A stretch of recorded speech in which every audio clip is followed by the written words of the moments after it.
You may recall that some months ago I mentioned that I'd been sent the HOVERAir X1 drone from 00 Robotics. Now, I'm not going to go into all the functions of how the X1 works because there are countless videos online showing you exactly how this works. What I want to do in today's video is show you how I use the X1 in a practical manner. Now, some of the items I review I give away, but the HOVERAir X1 is not one of those. If you watch my videos regularly, you'll have seen footage from the HOVERAir X1 slotted seamlessly into the footage, and that's because I'm using this as a real tool.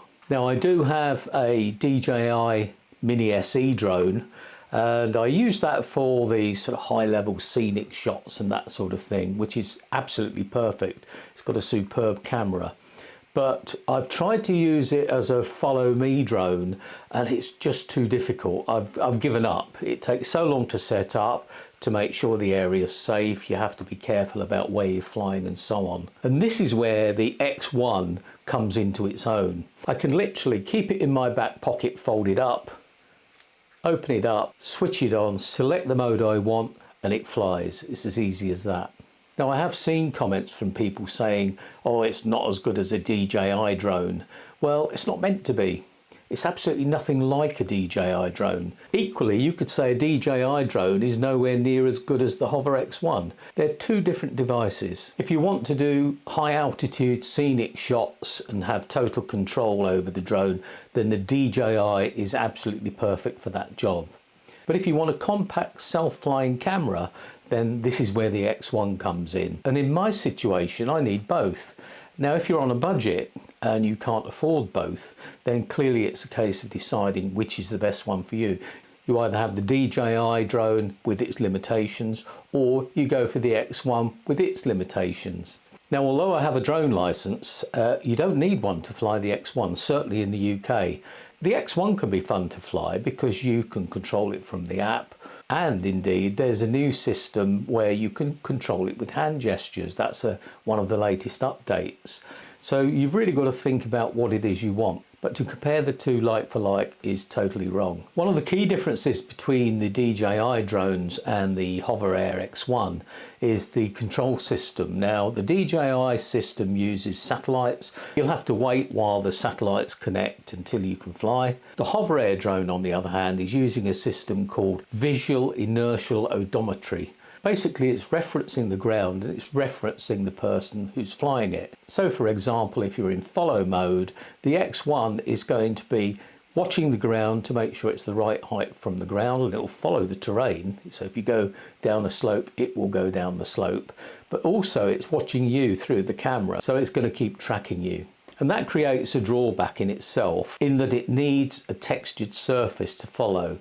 So it doesn't like water, so you mustn't try flying it over water, and equally it doesn't like snow. It would be ideal for cross-country skiing, but at the moment it won't fly safely on snow. I've also had a problem with long grass. It doesn't like flying over long grass. It'll actually lose control and crash. But unlike a DJI drone, where it's got the exposed propellers, the X1 is completely enclosed, and this cage is relatively flexible. So if you do crash, which I've done on a few occasions, it's not going to hurt it at all. One area of weakness that you will hear talked about a lot is the camera. Now, the camera is a 2.7K resolution and it is fixed at 30 frames per second. Now, I usually film at 25 frames per second. It gives a more cinematic look, and I film in 4K for the highest quality.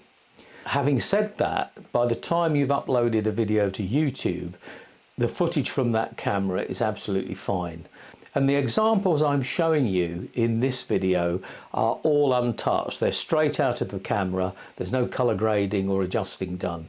Now, obviously, if you want to color grade and alter the sharpness and so on, that is going to improve the shot. But for this, I've left it just as it is so you can see what the footage is like in reality. If you're going to use footage from the X1 at 30 frames per second, you need to film the rest of your footage in 30 frames per second. If you don't, you'll find the X1 footage to be jerky when you play it back. Now I've changed over to 30 frames per second as standard for the past few months, and I doubt that any of you have really noticed the difference. Unless you have a really trained eye, I don't think you're going to notice. So I'm quite happy to film at 30 frames per second. However, on both of these counts, I'm sure this is something that HOVERair are going to upgrade. They've obviously concentrated on the control systems, of which they've done a fantastic job. But if there is a weak point, it is the camera. But I'm sure we'll see an upgrade before too long. Where the camera does excel though is in stabilization. I wanted to film the sequence you're watching now, and it was a windy day. It was really a bit too windy for the X1 to fly. I really needed to get these shots, so I thought I'd give it a go. And as you can see from this footage from my chest camera, the X1 is leaping about all over the place. I really didn't have any hopes for the footage being any good at all. But now just look at the footage that came from the camera. It's absolutely stunning the amount of stabilization this camera supplies.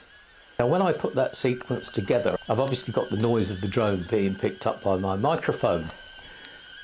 And to be perfectly honest, the X1 sounds like a swarm of angry hornets. Now I use a fairly expensive editing package to make my videos, and that has a very effective noise isolation feature. But if you're using the drone and you want to add some live sound, you can do this yourselves without this expensive software. And that's because the HOVERair app contains a very clever piece of AI that will actually remove the sound of the drone and leave your voice. And this is how it works. So for the purpose of this demonstration, I'm making life very, very difficult for the X1.